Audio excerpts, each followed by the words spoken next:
Hey there, Gregory Carlson with the Calculus Building, and let's actually start looking at the derivatives of some functions, and we'll start with perhaps the easiest function, which is the constant function.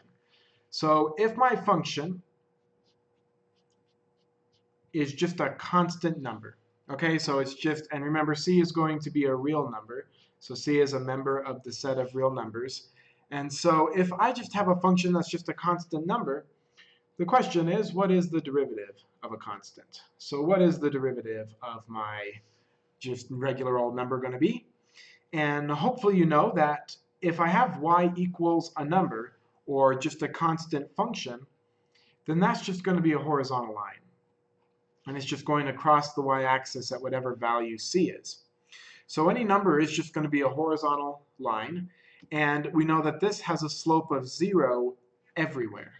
And so in other words, the slope of this should be, the derivative of it, which is the slope, should be 0 everywhere. So let's prove that using the definition of the derivative, which as a reminder is limit as h goes to 0 of f of x plus h minus f of x all over h. So that's the definition of the derivative right there. So let's apply that to a function that's just a constant number.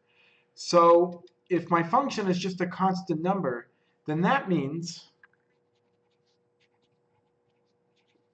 that f of x plus h, I don't have any x's to replace with x plus h.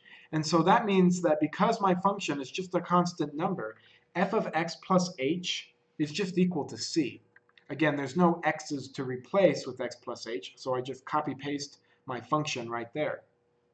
Now I subtract f of x, which, as we know, is equal to c, and that's all over h. So as you can see, c minus c is 0,